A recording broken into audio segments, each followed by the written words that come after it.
Hello and welcome, and thank you everyone for joining us today for a virtual medium format from Hasselblad. My name is Emmy, joining you from the New York City area. Today I have Tomás Karmelo Amaya, and I'm so excited to have him here today.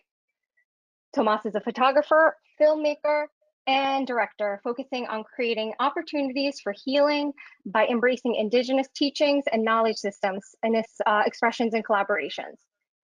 Raised by traditional healers, storytellers, and innovators, he views the world through a trauma-informed lens in a process he describes as creating visual medicine. Today, we'll be focusing on some of Tomás's favorite images from the Native Love Stories and Native Ultra series. He will also be sharing his thought process behind the storytelling through the lens and his choice of medium format tools. Today's talk will be about 50 minutes, and this will give us some time to end with a Q&A from our listeners. If you have any questions for our artists today, please post them in the question pane in the control panel. We'll try to answer any relevant and interesting questions as much as possible. Now, I don't want to take up any more time, so without further ado, I'm pleased to introduce Tomás Karmelo Amaya.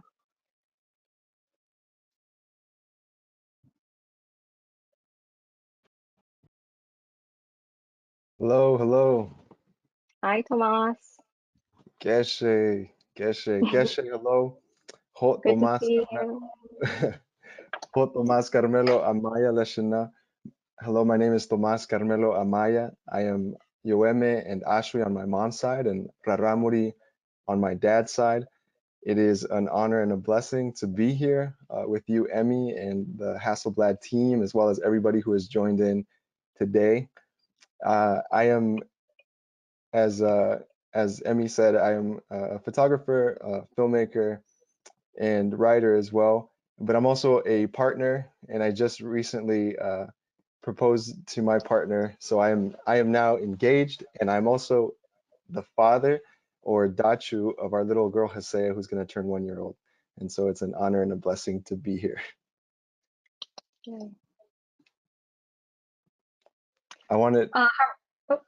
Oh, go ahead. There's a little bit go of ahead. lag here, but it's all good.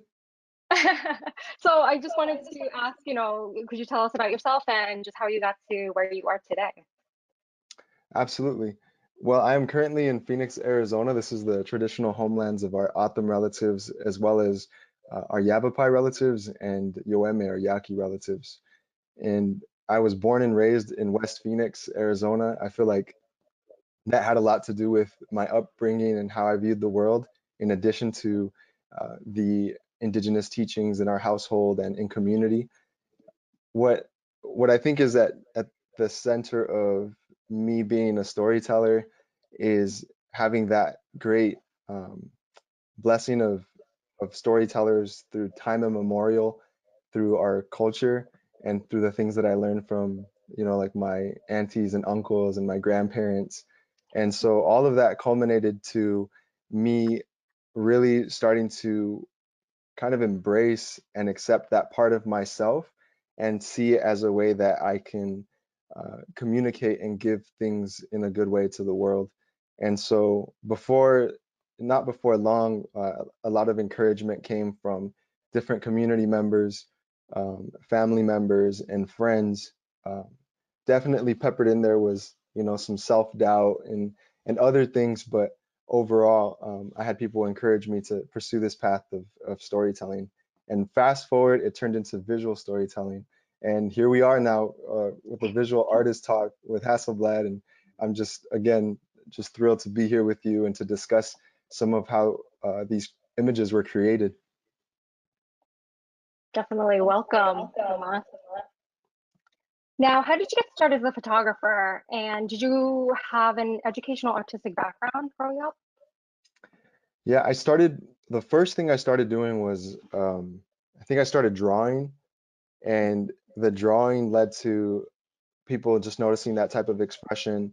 Then the drawing turned to writing some poetry, which, if we fast forward a little bit more, it led to me actually pursuing that in college. It took me a really long time to finish, but I finally finished with a degree in creative writing.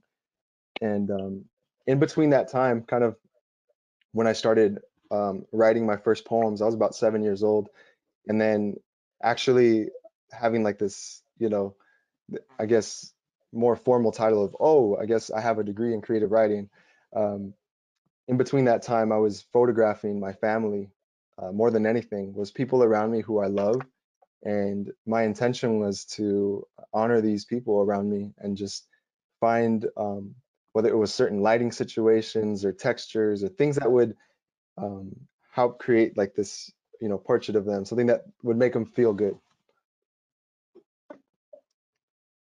And I'll expand That's on that. great. So after that kind of time period where I really decided to pursue art in a really kind of direct way, and where I felt that confidence, I I was being offered different opportunities to photograph other people. So it was like extended family or friends, and then I started getting my first kind of paying clients. And one thing kept on standing out. They said that they liked how I was able to tell a story with images, and how I understood lighting. And so I was like, all right, maybe I'm onto something here. I'm gonna keep building on it.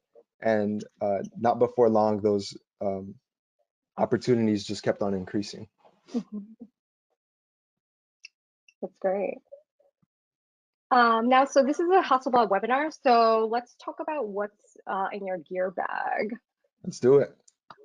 Um, Now, you've used all these three lenses with the H60-100C, and it seems like the 50 mm is your favorite one. Tell us why you love this combo. Yeah, I definitely gravitate towards the 50. It's just a focal length that overall I've liked, I guess, over the span of my career. Um, Mhm. Sometimes I do like to have a wider aperture, but I'm perfectly fine with that, the 3.5. And there's just something about photographing, especially people with the 50 mm, that just feels really natural to me. And it's just wide enough for me to really include part of the environment. The build quality of the HC lenses is just outstanding. I felt super comfortable using them. And as we'll see in the other parts of this presentation, I'm really big about kind of taking a studio setting out, and I felt very comfortable using this particular system and putting it to the test for that reason. But the 50 stands out. The 100 is absolutely gorgeous as well. And I'm not throwing shade to the 80. The 80 is good too. And now, just before this talk, we had a little casual conversation, and you mentioned, the correlation between camera pixels and, intricate beadworking. I don't know if you want to kind of elaborate that a little bit. Yeah, absolutely. One of the things that I find very important to talk about in my body of work and in these opportunities to speak is really looking and celebrating indigenous abundance and indigenous excellence. And when I think about that, and I think about the storytelling aspects and the attention to detail, where there is a lot of attention, intention, so intentionality in the work, in the way that we create either cultural items or works of art or gifts, um, that that attention to detail is something that I like to bring into creating images and photography. So that's one of the reasons why medium format has been something that I've been wanting to delve into more deeply and more seriously, to have that added resolution, to have that depth, to have that character, and really um, create those images where we can zoom in and take everything in. So yeah, that was an epiphany that occurred to me of just that intricacy in some of our even basket weaving or beadwork or things that we make with our hands. This is a tool that I use with my hands, and I'm creating something in collaboration, and to be able to bring that amount of detail into an image is also very intentional and meaningful, which means I have to be very aware of what I am doing with the camera. Like the added connection I make is, as a poet, I move my camera as I would my pen. So when we look at a poem, we look at every line being important, every syllable, right, being important. And this is a good time to say that one of the biggest teachings that I've received in my training as a writer, I had an instructor say, when we write a story, it's like creating a garden and taking care of a garden. And when we write a poem, it's like taking that garden and putting it into a single seed. And so I thought that was just a really beautiful way to look at it. And so when creating images, how beautiful is that to put that much intention for maybe the land that we're, standing on, or the person that we're collaborating with, and all the nuances of, what's in front of us. I think that's really important. Definitely. It's really wonderful. So let's dive in and take a look at your work here. Now, I thought it was really wonderful the way Native love stories came into fruition. Could you talk about how and why it got started? Yes. So as I mentioned, and I mentioned in the intro, I recently got engaged yesterday, actually. This is my partner, Sierra Begay, and our baby, Hasea Koya. And our relationship started from this really, just, I think, an important time in our lives where we were very interested in going on a healing journey and healing from traumas that we had been through. And we wanted to create a safe space. And we were very fortunate to have our extended family, the Native Wellness Institute, kind of guide us in that way, and really give us a way to speak about some of the things that we wanted in our relationship. So um, we met in Standing Rock in 2016 for the first time. Like, we talked for months. We had kind of found out about each other on social media, and then we met for the very first time at the Ocheti Shokon resistance camp. And then from there, it just felt incredible to talk about culture, to talk about what healthy relationships look like, what it feels like, what we want for ourselves as sovereign beings, as individuals, where one person doesn't have to just fully cater to the other, but where we can both grow and thrive in a relationship. And so Native love stories came from this energy, this almost like a call to action, I feel like a prayer from our ancestors to really make a safe place for love to exist. And when we look at the ways that our indigenous teachings inform ideas of respect and giving thanks and strength and resilience, it in conversation, Sierra and I came up with this idea of Native love stories, and really it's a product of our actual love story happening. And what we want is to highlight Native love stories across the world, actually, Indigenous love stories. And we want to be completely inclusive, where you don't have to, be from certain tribes or look a certain way. We want it to be completely inclusive, so that, through means of powerful love stories, we get to learn more about each other and, again, celebrate that Indigenous abundance and Indigenous excellence. And here's a photo of Beautiful. Sierra and Hasea.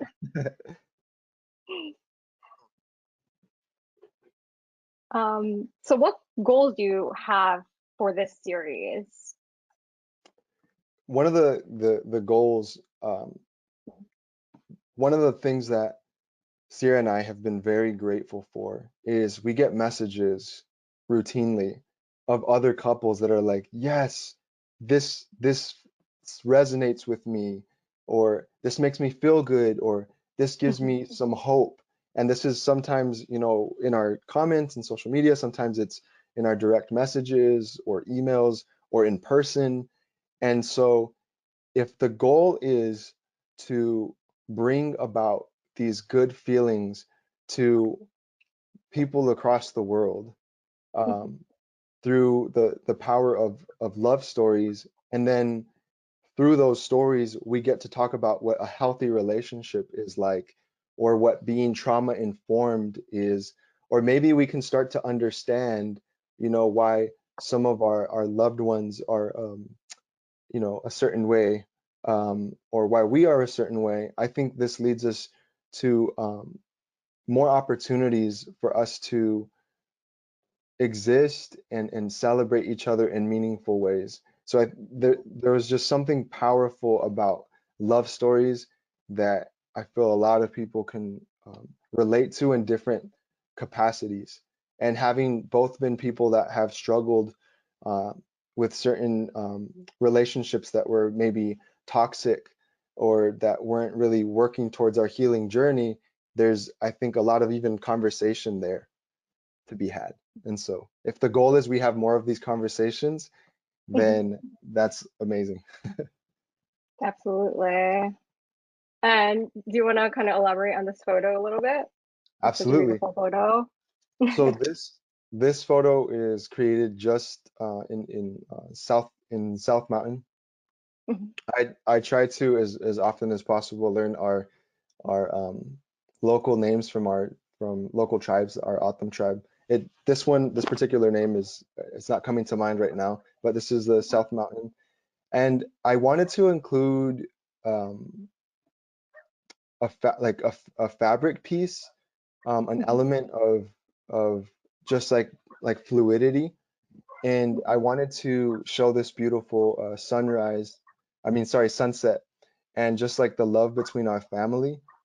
Um, Sierra and I have a very like we have similar styles, but we also have I think our own unique perspective, as I was saying, like as sovereign people. Um, and but to collaborate with her is like we basically can read each other's minds. And so this is actually a self-portrait, and it took a lot of like technical, like making sure the distance, we were at a good distance, that the lighting was all right. Mhm. And we're actually using to the right of us is a Ciro's 800L monolight. That's great lighting too. Yeah. Um, and now how do you decide when an open-ended project like this is done? We want this to be ongoing, as you mentioned. I Mhm. think there's there's something to say about the way in our cultural roots we view time, and how we view time in comparison to, let's say, dominant culture, where Mhm. linear time, if I'm saying that word correctly, I mess that one up sometimes, or even the cycles of life, or the way that we think about generations and how many ahead, is really Mhm. important to think about that. And I think we want this project to carry on as long as it can. This first initial intention is to have it culminate into a book that we can all look at, Mhm. and it'll be kind of the first expression and something we can have and hold and share with community. But we want to Mhm. really open this up so that it continues living beyond us, and so that our baby girl Mhm. can look at this and maybe she wants to add her own, you know, um, element or expression to the project as well. Mhm. Definitely. I could see it as like a love letter to your Yes, daughter. Love it. All right. So this is kind of like a cool picture here. yes, What can this you is tell us about this? Sage Hmm. and Kev. Um, I Going back to that point I was saying, we want this to be completely inclusive. What Hmm. we want to say is, native love, indigenous love doesn't look one type of way. We are Hmm. very diverse people across the world. We might like hip hop, we might like rock, we might like um, all kinds of things, right? And so one of Hmm. the things that I really love about this couple is just, how much they love to rock out. And sometimes I think I was just like mesmerized and like listening to some of the riffs that they were doing, and I was like, oh yeah, we're supposed to photograph. I was kind of losing track of time because it I was and what I was noticing was that love was completely there, and them being artists. um, I noticed similarities between how Sierra and I are artists and how we might communicate through a visual medium. They were definitely doing it through music. And Mhm. there was moments like as like hardcore rockers as they are, I loved the moments in between where they'd say like silly jokes to each other and make each other laugh. But in this particular image, we wanted to kind of show that like just intense energy Mhm. and a moment of kind of jamming out. Definitely. Well, love Oh, these. Yeah, it's a great one. this is Dosh and Chelsea. They have uh, a wellness initiative called Well for Culture, and Mhm. um, they are a couple that we hold near and dear to our heart. They're around our age range. They Mhm. also participate with the Native Wellness Institute and are part of that organization and extended family. And one thing that I love about them is they're super stylish. Like Mhm. anytime we go out and hang out with them, they're super stylish. And it and and it's like part of this expression again is to say we are living right now. You know, a Mhm. lot of um, literature has been written, or a lot of ways that we've been represented as Native people puts us in the context of the past. So, Mhm. what elements can we use? What textures? What things can we include in an image to say, you know, this is a recent moment. This is happening right now, and they're in motion, they're jumping up. It's something that I love to do in my photographs, but in particular, this is a couple that really understands uh, movement in motion and incorporates it into their own body of work to make sure Mhm. that we bring wellness to our communities. So, yeah. Love it. It's a great image. Now, in the series, you talk about amplifying, honoring, and embracing Native love stories around the world. Where's a place you'd like to photograph next? I think um, there's a lot there's a lot of work to do. I think even starting in the communities where Sierra and I are from, we had Mhm. the great honor and privilege to travel around Native country, around Turtle Island, uh, for a number of years. So there's places that we want to go back to, and it's really important for us to especially honor those relationships that we've already built and where we understand and are coming to understand specific protocols, so that when we enter communities, we're doing it in a way that's not extractive, but a way that is actually um, thinking about and wanting to continue a long-lasting relationship. So really that means anywhere in the world, we want to get there at some point. And one component that we'd like to encourage and will open up to is having people actually uh, submit to like a certain we might do like a hashtag or other ways to do entries, and where we can like see this big grid of Mhm. uh, native love stories, because a big thing for us is like it's not about ownership or who's done it first. It's about we need the work out there. We want people to know that there is so much love within indigenous communities, Mhm. that we're still here and there's so much to celebrate. So um, we'll get to you, I hope, at some point, and when we do, it's going to be amazing. Um, and when you are photographing your subjects, do you go in with a specific plan, or are you more spontaneous? Well, first of all, I'll say this in a good way. This is just the way that I view Mhm. creating images. I I do not use the term subject. I feel like it's more of a Mhm. collaboration, so I say collaborator. So when I talk Mhm. to uh, collaborators, a lot of times they're our friends or the community members. I like to have a discussion about um, maybe the setting or the intention behind it, and give some ideas so it's not like a full surprise. At the same Mhm. time, I also grew up off of hip hop and the ability to freestyle and to just kind of live in the moment and be a product of my environment. And so Mhm. even though I might have some idea and have done some like whether pre-production or conceptualization, I'm always looking for that element of excitement and surprise in the moment, so that the expression just feels really um, tangible. So it's just like Mhm. also exciting for both of us or all of us who are collaborating. And so this is Yeah. Martin and Kahara.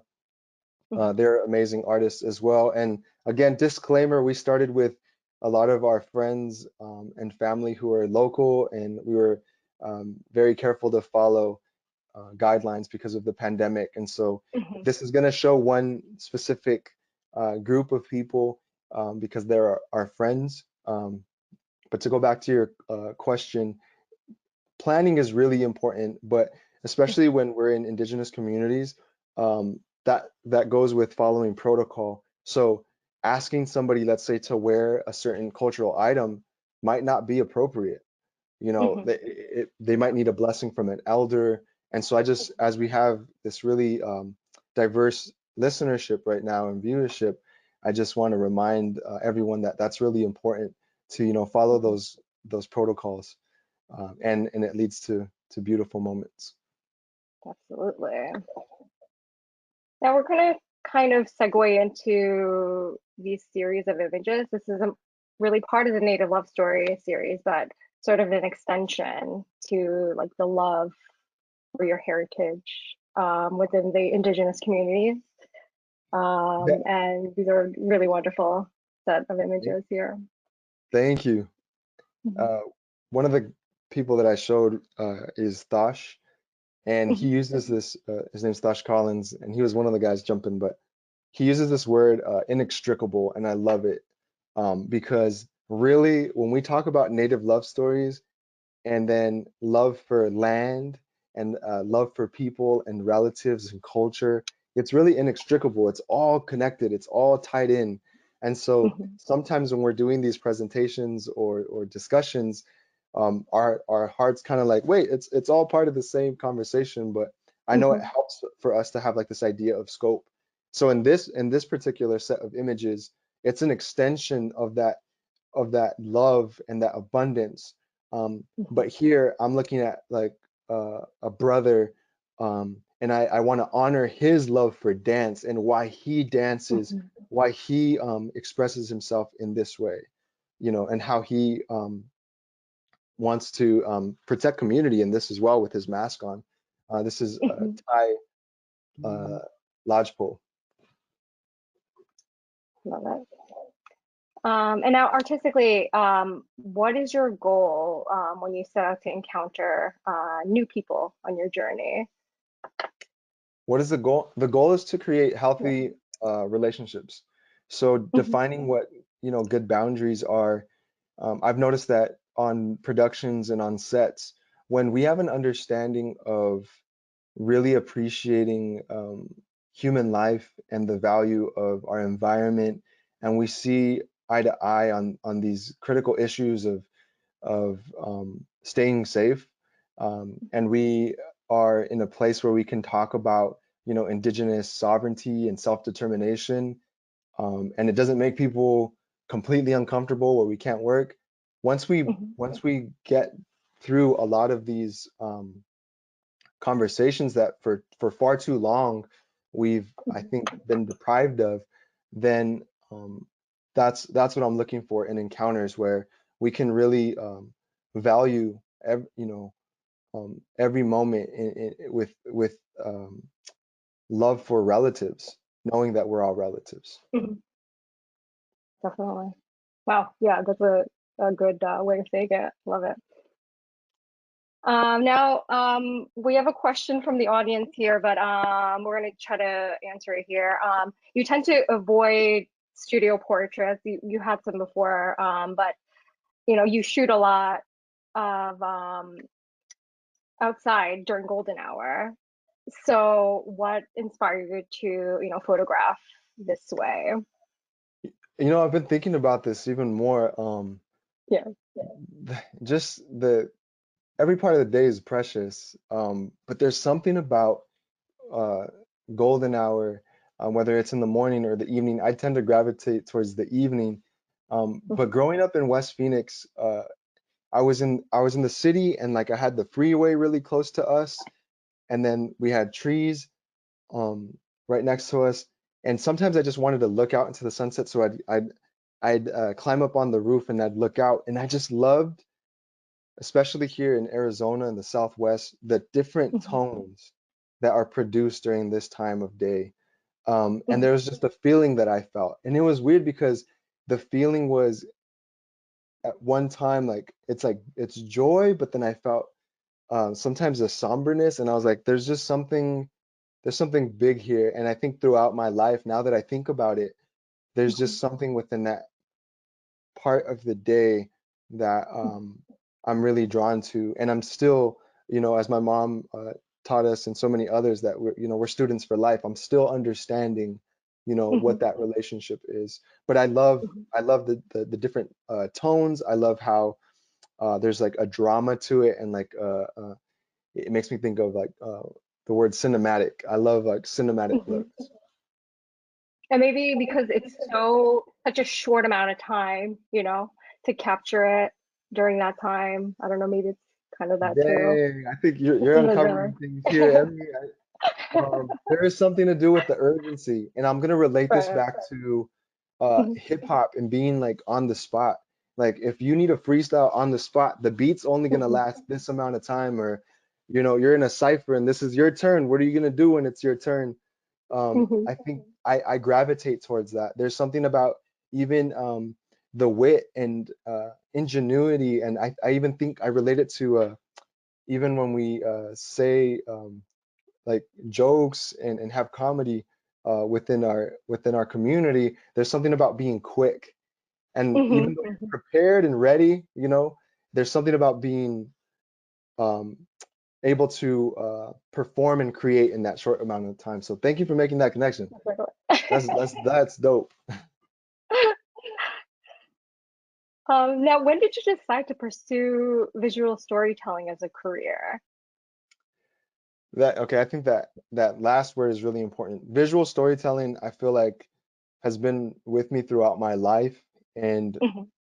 I I started to already explore that at a very, very young age, Mhm. um, because of different, I would say, socioeconomic pressures and circumstances and things that we see in the media and mainstream. I almost thought like it wasn't a career for me, like it wasn't a possibility, even though there were people that I knew, in my family that had pursued um, the arts. Or it's just I have to say that I just didn't think I could do it.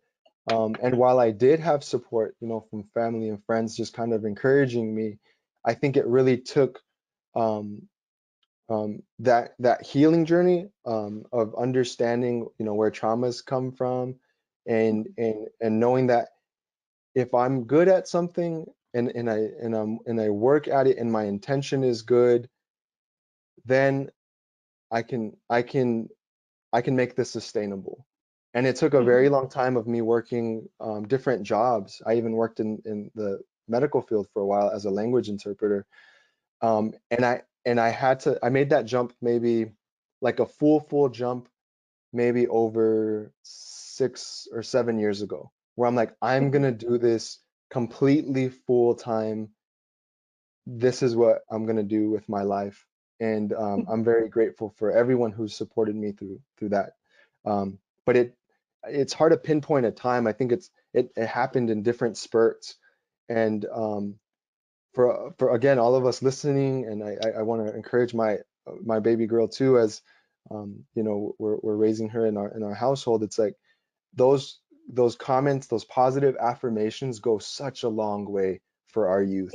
You know, if you see someone that's an artist in your family, whether it's with a camera or drawing or writing or singing, or they make bows or they make, you know, different tools, like just sharing that thought, that good thought with them can go a long way. So I'm thankful for that. Definitely. I think you're leading down the perfect path. Um, you know, you're very intentional with your words and in your work as well. So it's, you know, Thank it's you. been like such a pleasure working Thank with you you. I too. appreciate it. And again, Yeah. shout out to Ty Mhm. Lodgepole here because Mhm. when he dances, he really brings I could feel that same intention. And so when you have two people with the intention of we want to create healing for our communities, we want to honor the land, we want to honor ourselves and our families. These are the images that we create, that we come up with. Mhm. And every time I look back, I'm just like, I'm so glad that we lived that. And who you don't see in here is um, my now fiance was with me, and our little baby girl was with me, and then one of his friends was there. Again, we were all safe, but we even had people in the community that are Mhm. used to hiking these areas, just looking at it and being like, I feel like intrigued, um, Mhm. and just to know that we left something positive on that in that particular piece of land is really important. So. Definitely. Um, Now, do you find a difference in how you approach image making when working as a photojournalist versus a portrait photographer? I think there's a lot of intersections when I think when I think of my particular role. It does depend, right? Who's requesting my work, but I let Mhm. them know off the jump that I'm gonna be a person that first and foremost wants to respect, you know, protocols, and there's gonna be certain ethics, right, for photojournalism. But I always think of the particular land that I'm on and that I'm following those protocols. So whether I'm doing that as a photojournalist or as an artist or creating a fine art image, it's going to start off very much the same. Mhm. The use of certain tools like artificial lighting, or some people just might call it like off-camera lighting, especially I hear the word like verite, where you're really just documenting, you know, the moment in whatever lighting circumstances already there without posing. I'll make those adjustments depending on the assignment, but you will see across my work that um, there's going to be a kind of a common thread on how I approach um, certain lighting situations, even when there's just Mhm. natural light that I can use.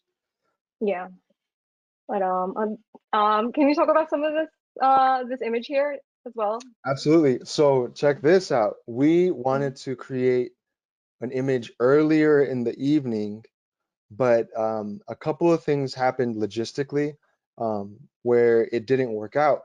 So we thought we might have lost all available light that we wanted, the image that we wanted to create. And in this particular one, um, we were in the Salt River community, and our brother here took us over to a space that he would frequent often, often, often. Mhm. And I looked at that hill and I was like, hold up, if we put this light over here and you're up there and I get low, that's a Ciro's 800L light. I think I'm at full power. I have an octabox on there to soften the light, Mhm.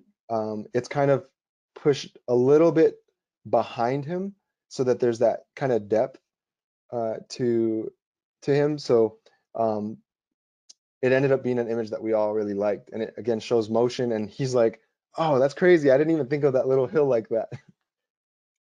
It's a great shot. Um, so I was going to ask you about a little bit about the lighting as well. If you wanted to talk about that a little more. Yes, for me, in many of these images, I Mhm. use an octabox. Mhm. like the 150 centimeter, I think, equivalent or around that area. Mhm. Um, and I like to have the double diffusion. And the reason why I like that light is because it falls off really nicely off skin tones, but also on fabrics. I just think it's a great light. Mhm. I tend to bring the light up to like a 45-degree angle if I can. In this case, Mhm. I was a bit lower since, you know, um, my brother right here was a little bit higher up on that hill. Mhm. Um, but what I find is placing that light a little bit behind him creates that depth and those little kind of highlights that we get. Let's say on his left leg, Mhm. it would be the leg that's on the right of the frame, or the highlights on those hoops really gets kind of dramatized in a way or accentuated, where we see a lot of texture and separation from the background. And we even get that Mhm. in the little grass. And I was looking for something, and he was looking for something that was a bit kind of uh, like moody, and at the same Mhm. time, just I don't know. It gives us a certain feeling when we look at this image. Great image. Um, Now, when taking or preparing an image, do you take the medium of presentation into consideration, whether that be a print or a book, newspaper, even on your phone? I definitely take it into account.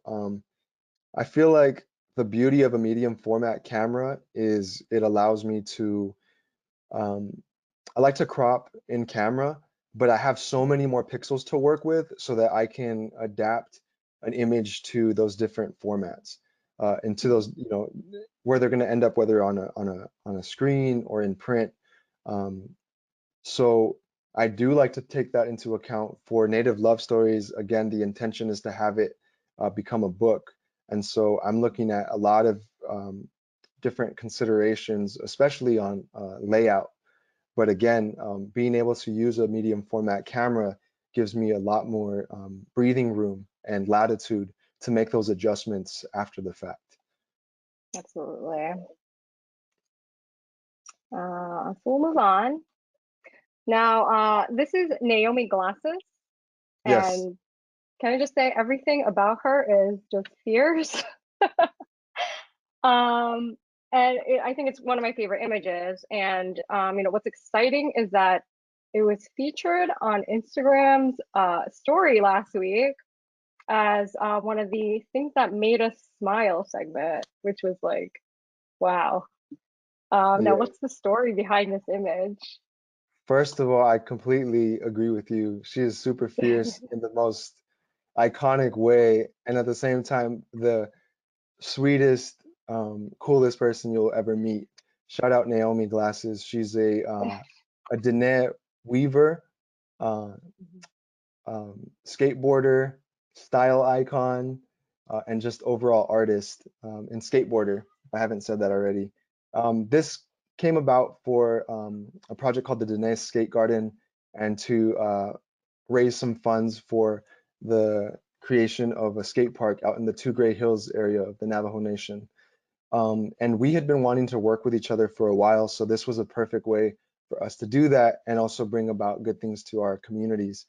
Um, to see how far this image has gone, as far as how it's been shared, and for Instagram to have highlighted it, and specifically to have it be part of a series of things that made us smile, where as Indigenous people, we're being attached to things that are positive and abundant, and again, highlighting that Indigenous excellence. I feel like it all just came together.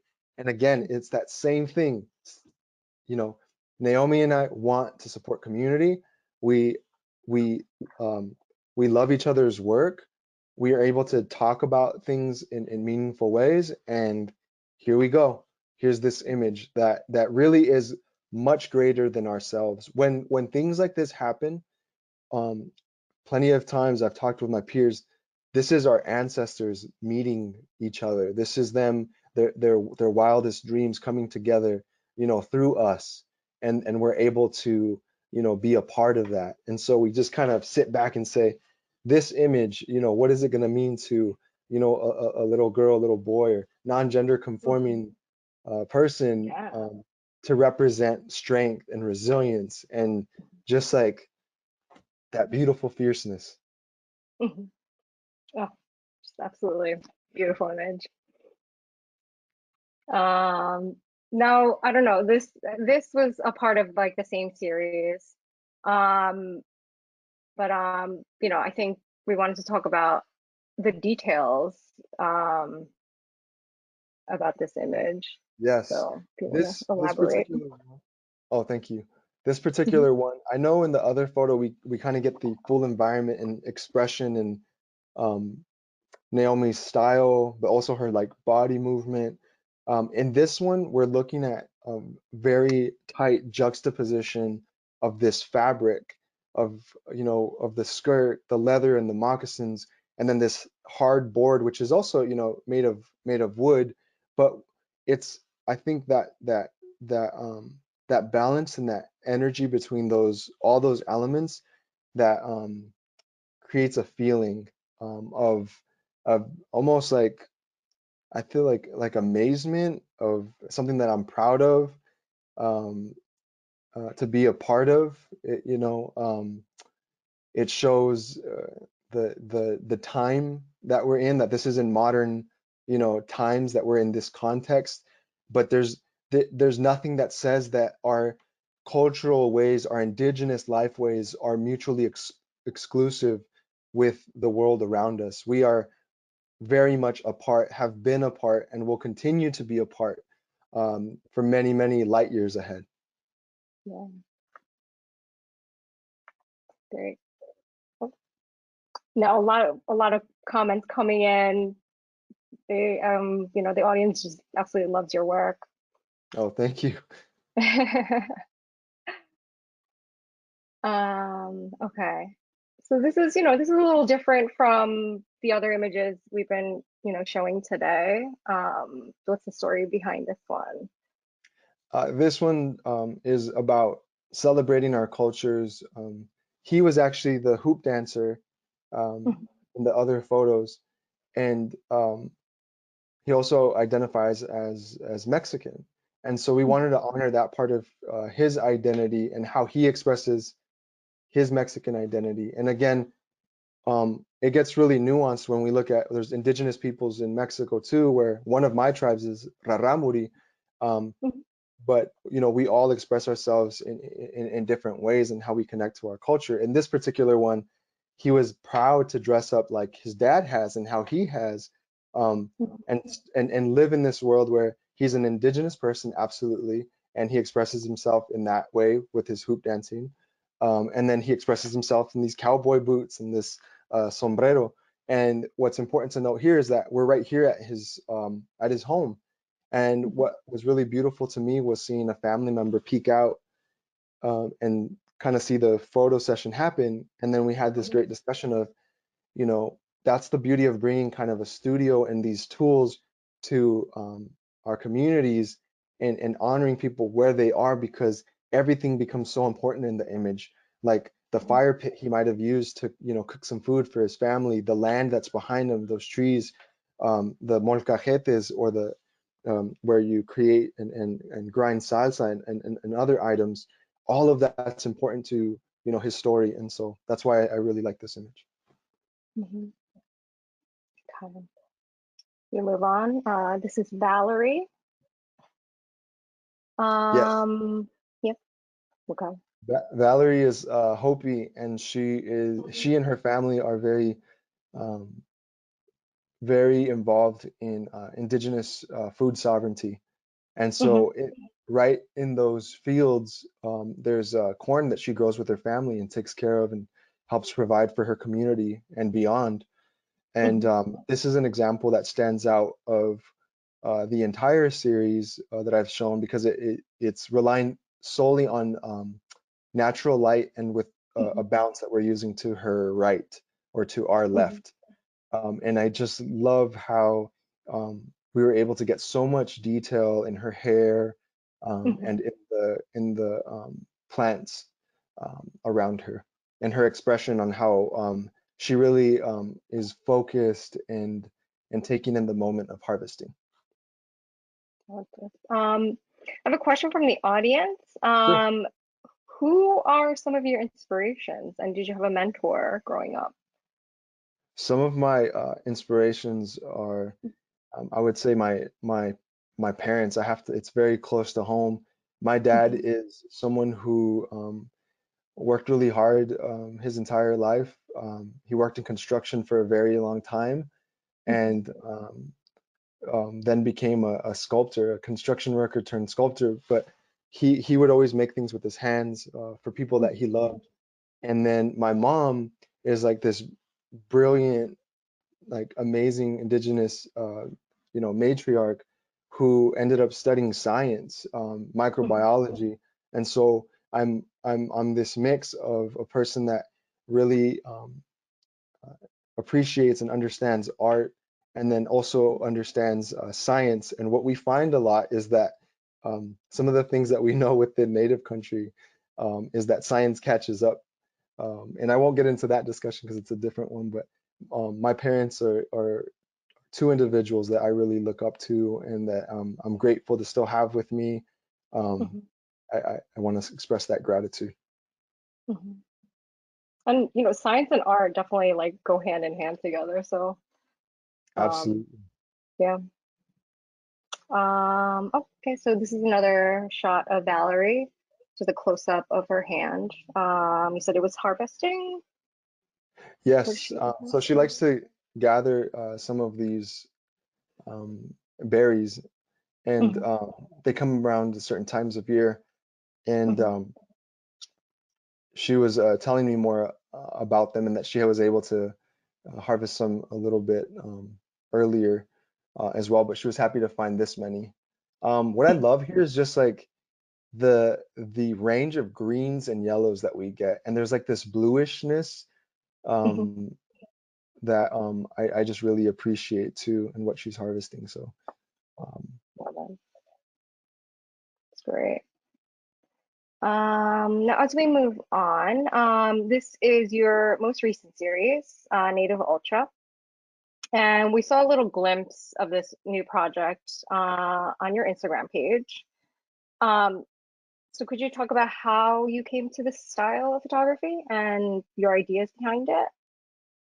yes, I'm glad I brought up my connection to science as well, because Mhm, that's something that I've always been intrigued about, is like emerging technologies and technology in general, and how important it is to our narrative to include indigenous people in the future. So I think of indigenous futurism, and considering myself, an indigenous futurist, and I would say a poetic futurist too, is like, um, why do we necessarily have to eliminate, you know, parts of, our identity or the environment when we think about the future, and what mechanisms, what systemic ideologies are the ones trying to remove us from that existence.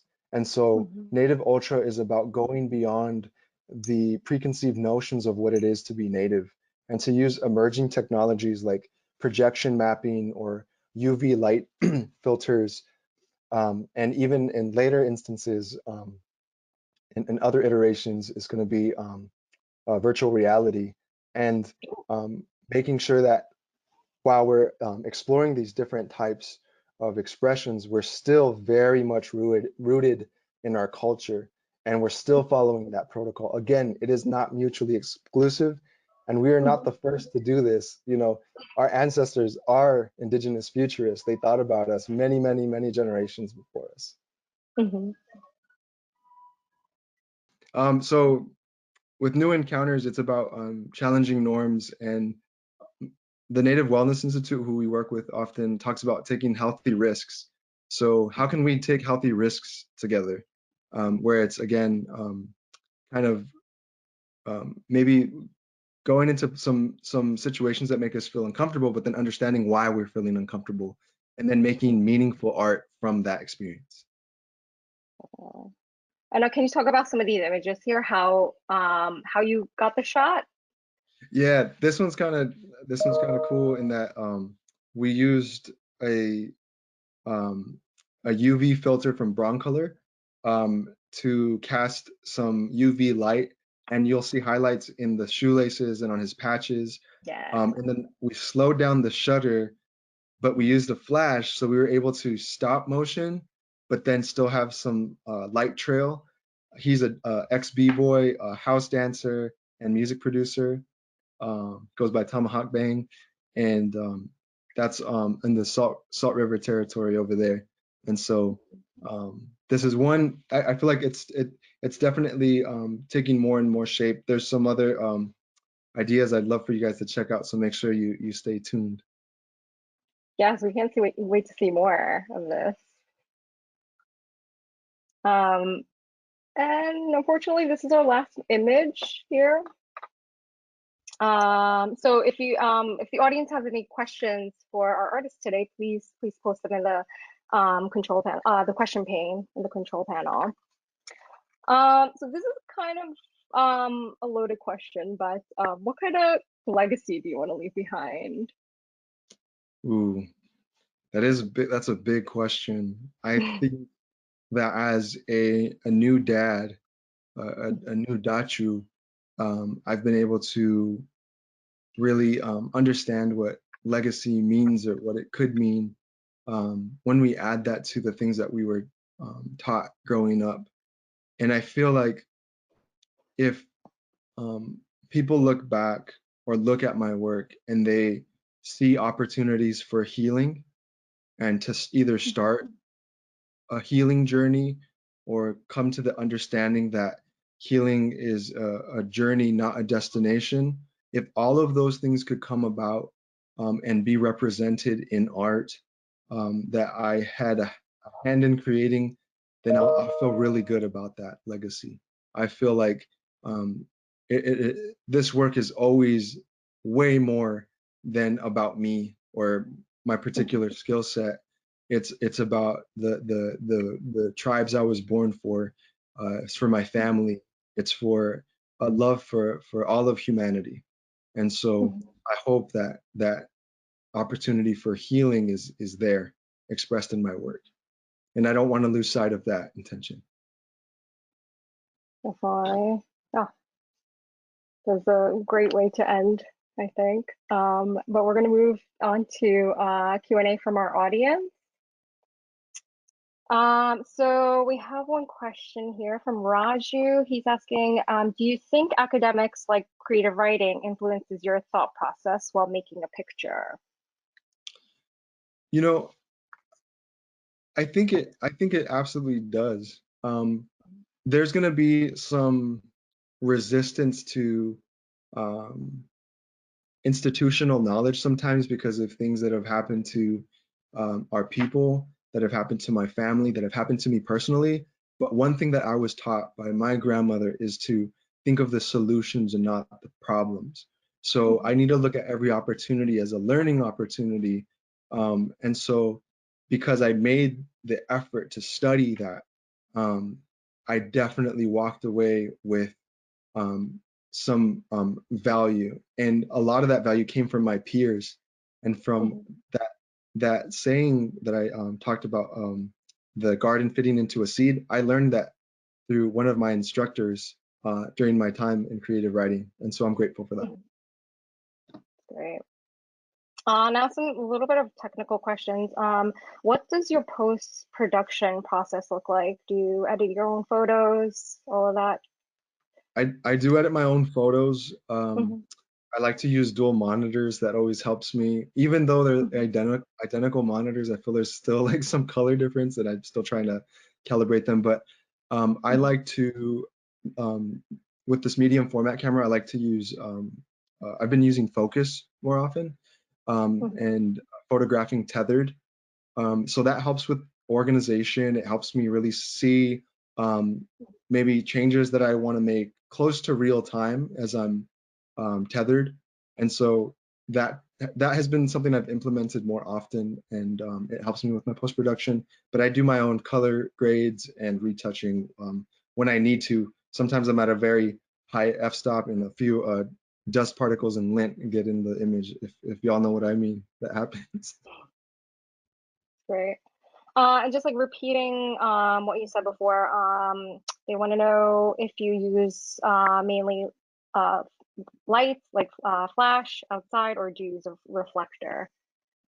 I've been using monolights more often. I gravitate towards I've been using more Ceros, like Ceros 800L. I've also used Profoto B1Xs. There's something about that versatility and able to like pack up and go. But I love using reflectors, and even kind of found reflectors where there's like maybe a lighter colored or white wall or something to use as a reflective surface to achieve some of the light qualities that I'm looking for. But I'll say it's kind of a split, but if anything, I've been leaning more towards using a monolight, and usually just one. Keeping it simple. Yep. Reza asks if you sell your images, and how and where can they buy? Yes, we've thank you. We've had a couple of print sales, and of course it's been affected by the pandemic as far as like the turnaround times, but we've been able to do that even during the pandemic, and you can find some at www.tomaskarmelo.com. That's my website, and there's a tab dedicated to prints. This print or this image that we're looking at of Naomi is on there right now. And one thing that I love to do with my prints, and I did this with the last two, 20% of proceeds after costs go to usually a nonprofit, or in this case with Naomi's, the Dinesgate Garden. So there's always an element of give back. It's wonderful. All right, just a few more. Peter asks, what are your sources of inspiration, both visual and conceptual? Visual, I would say just my upbringing in West Phoenix. I was very blessed to live in a very diverse neighborhood, and to be able to go over to my neighbors' houses and share a meal, and to like pick fruit and like just hang out on a porch. And I feel like a lot of who I am is very much a product of my environment growing up in West Phoenix, as far as textures, working, the hustle of working, all of those elements have really influenced me on, as well as all of the places I've been blessed to go around Native country. So those are the biggest influences. Okay. Where or what have you not explored that you'd like to photograph? Oh man, I think that's everything.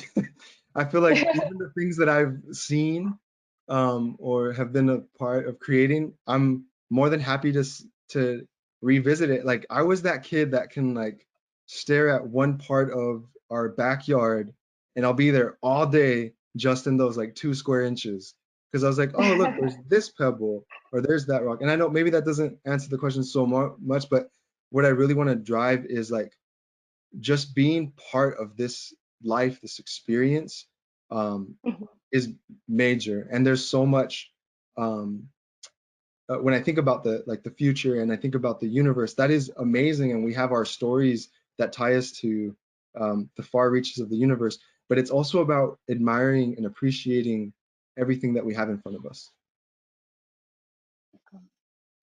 Well, thank you so much, Tomas. Do you have any last thoughts?